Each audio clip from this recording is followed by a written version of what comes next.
hoodwink, swindle, bamboozle. Am I reading something for a 1930s private eye? At least he's paying me. Hello, people of the internet. Have you heard of QAnon? It's a scam, a swindle, a con. It's a three-card Monty. These folks are pulling the wool over your eyes, playing you for a sucker, hitting you with the old razzle-dazzle. And the man to tell you about it is here. From the Poker and Politics Twitter feed, it's the Exit Through the Grift Shop podcast. Hello, everyone, and welcome to the Exit Through the Grift Shop podcast. Tonight is going to be what I like to call one take of dumb, incoherent rage. That's what you're getting out of me, because I need therapy, and this microphone and me screaming is that therapy. Good Lord.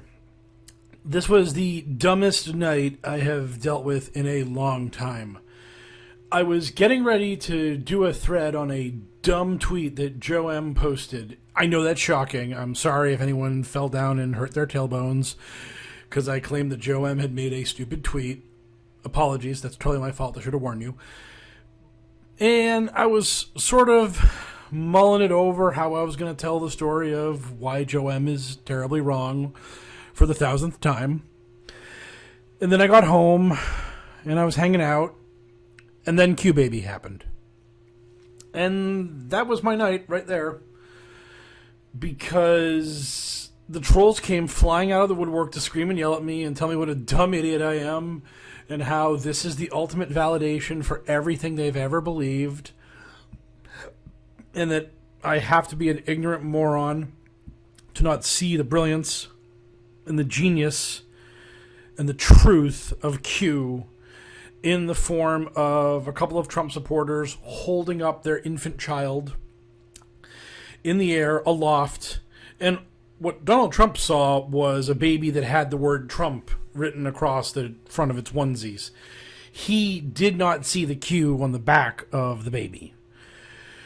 The camera saw the Q. And so when Trump was pointing at the baby and said the baby was cute, that was because it was a baby, and he's a politician, and when politicians see babies, they say, "Isn't that baby cute?"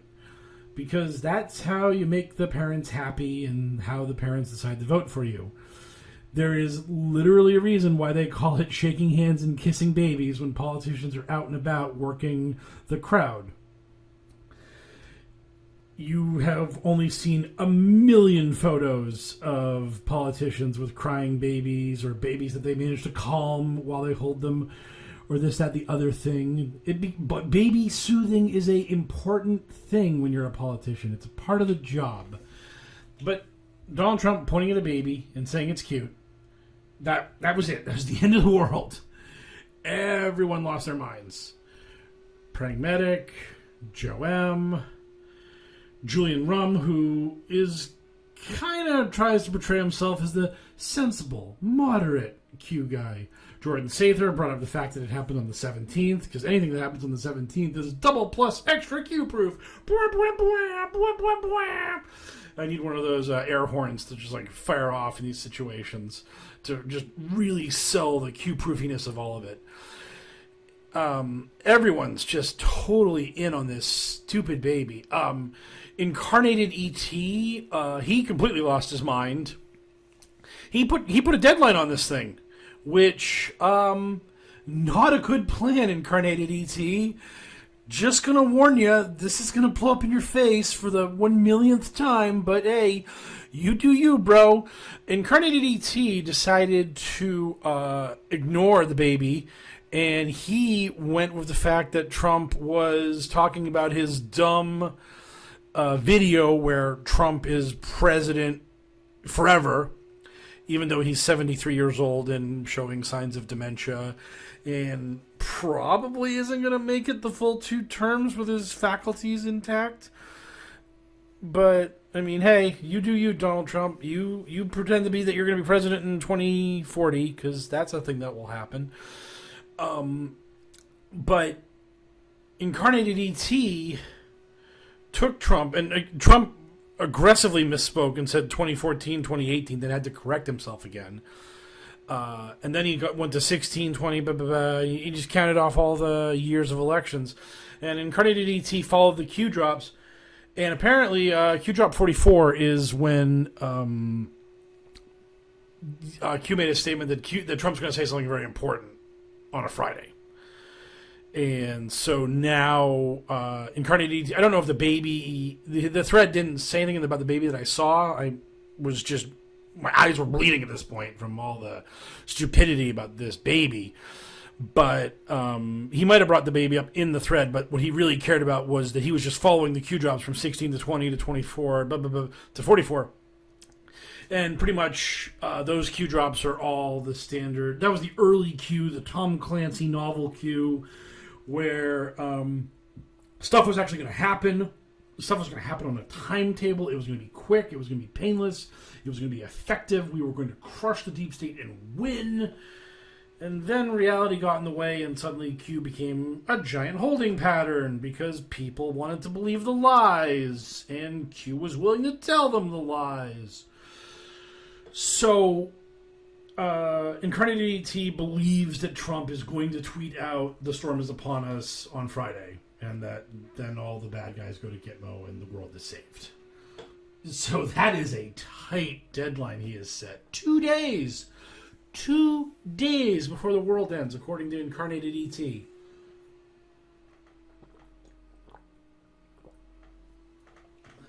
And so that's where their heads are at right now. And it's really amazing that this is the thin gruel that gets them excited. These are the dumb, ephemeral things that these people latch onto and turn into huge moments and big events. They're not waiting for Hillary Clinton to get arrested or Barack Obama to get arrested. They're not waiting for the Clinton Foundation to have all the people that were running it indicted on charges of child trafficking. They're not waiting for any of these things. They're not waiting for the tape of Hillary and Huma mutilating a child and wearing its face and laughing at the child who's horrified and in agony and producing incredible amounts of adrenochrome for Hillary and Huma to enjoy. They don't care about any of that. They take anything. And what's really funny was Julian's Rum was talking about the military precision of the baby being perfectly put in the shot of the Q, so the Q was facing the camera and Trump pointed out the baby, and this was obviously a high level up. And then immediately, like 5 minutes later, he was like, oh no, it was just some random person with a baby. And of course, Q is milking this as any cult leader trying to rile up their idiot followers would. And to that I say, good on you, Q. Busting out the mathematically impossible, this, that, the other thing. The big thing that these people are latching onto, which is so incredibly stupid, is the fact that a guy had the Twitter handle Q_anon_baby.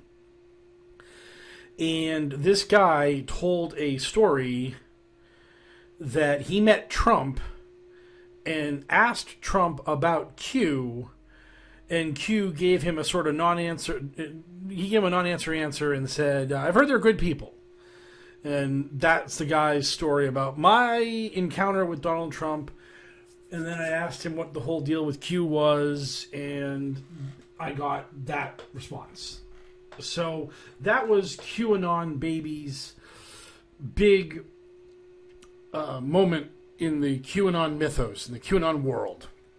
Was he told the little story and got a little buzz because, again, these people are so desperate for any bit of attention that they'll take anything. They'll take any crumb, any sliver, anything, any scrap.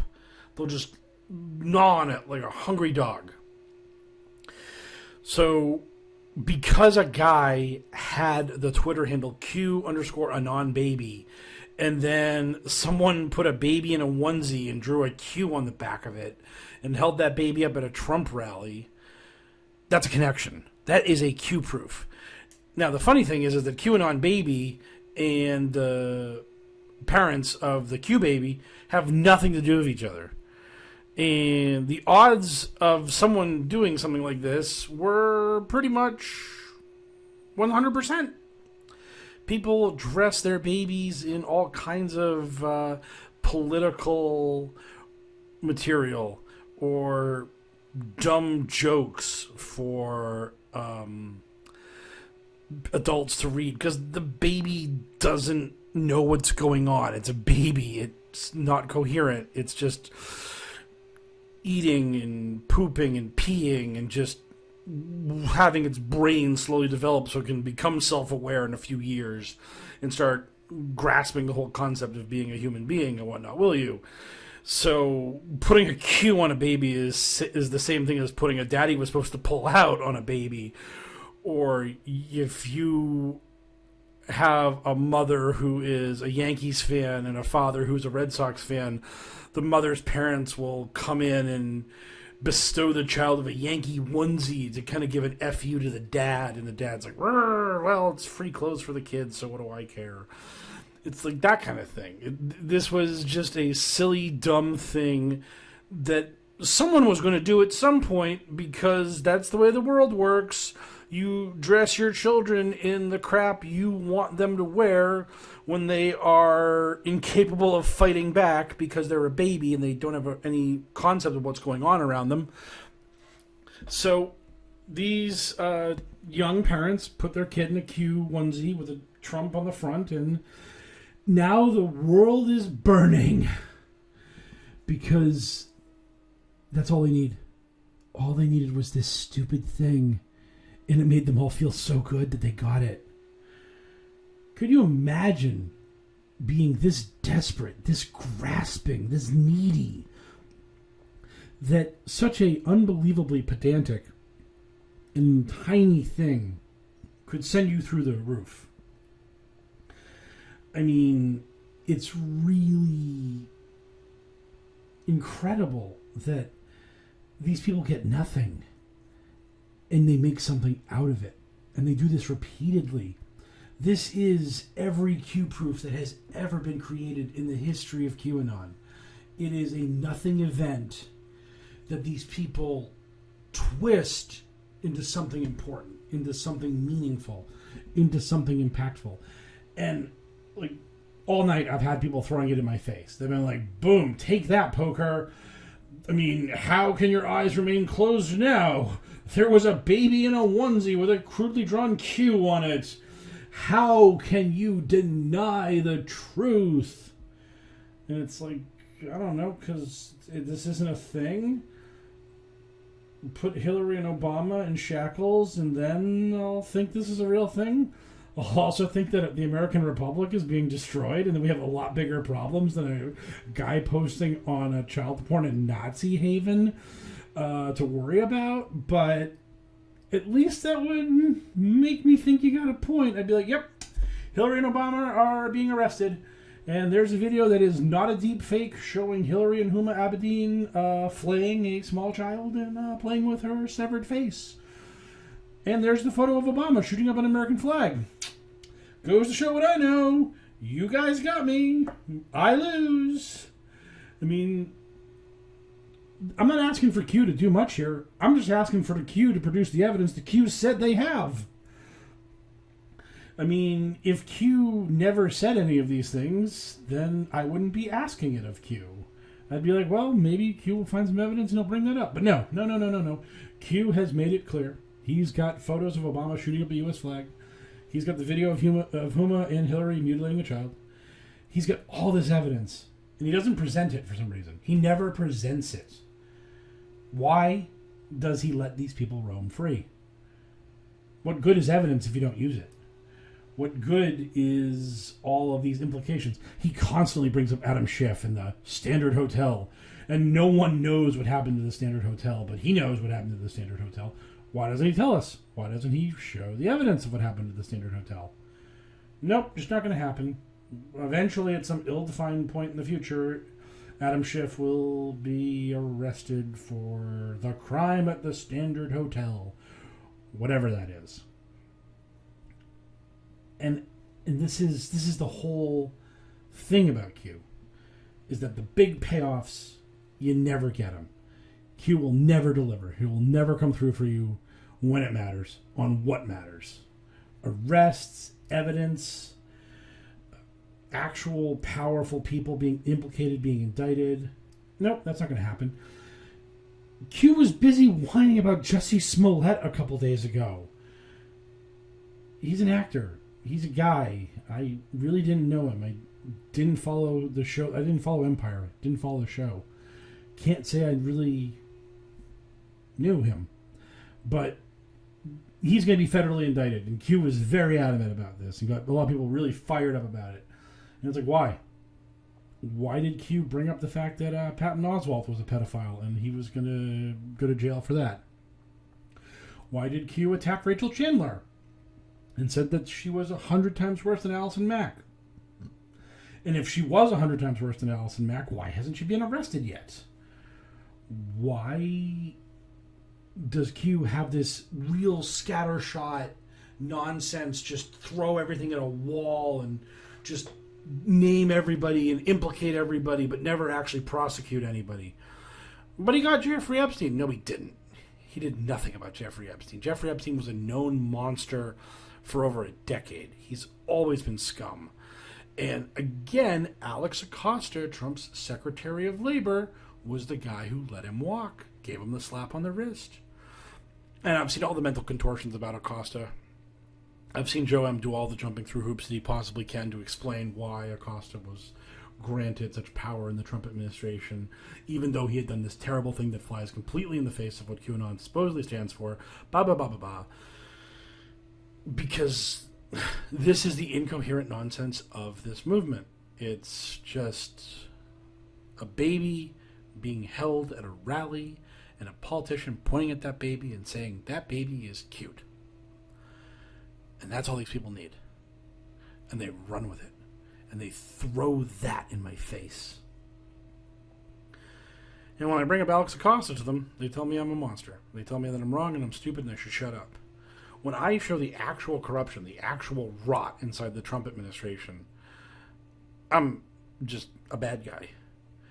When they show me a baby being held up at a campaign rally and Donald Trump pointing at the baby, that's significant. That matters. That's incredibly relevant. That is an important thing that I need to acknowledge as a turning point in the history of American civilization. The American Republic will never be the same because a couple of people decided to take out some Sharpies and some tape and scratch a Q onto the onesie of their child. And I asked all these people that were yelling at me, I'm like, what does this mean? Does this mean that Hillary and Huma are getting arrested? Does this mean Obama is getting arrested? Does this mean the storm is upon us? And they won't tell me if it is or not. They'll just say that the baby is important. Why is the baby important? I don't know. But the baby's important. The baby's a Q-proof. I mean, if a baby in a onesie that has a Q on it doesn't link to a guy with a Twitter handle of Q_anon_baby, and that guy tweeted out something that Q mentioned a while ago, I mean, can't you connect the dots, libtard? Don't you see the truth here? Isn't this really obvious? Oh my stars and garters. How can you not get it? How can you not see what is going on? Why will you not take the red pill? It's really mind-blowing. And the funniest part about it is that this is going to validate... Q said this was going to be a memorable week. The QBaby is going to validate that. These people, in 6 months, when someone says, on the week of July 18th, Q said it was going to be a big week. Nothing happened. He was wrong. And someone's going to go, nah, bro, QBaby, boom. And that's going to cover that. This was a memorable week because of QBaby. QBaby was so important. Really tipped the scales in the favor of justice and righteousness. I really wish I could live a life where such unbelievably petty things could inspire me to such happiness and joy. I want to be red-pilled. I want to live your life, QAnon. I really do. I want to be there. I want to turn on the television and see what you saw and just feel my heart swell with joy and be like, they're finally going to get him. They're finally going to catch the bad guys. I want to live in your world. I don't want to live in mine. My world is bleak and miserable and crummy. Reality sucks. I get why you do this. I get the whole fantasy of QAnon. It's very exciting. It's very fun. It's very thrilling. It's an adventure. It's a game. You get to put on your Q glasses and see the world through Q vision, and you get to live a battle between good and evil and Satan and God, and it's so thrilling and exhilarating.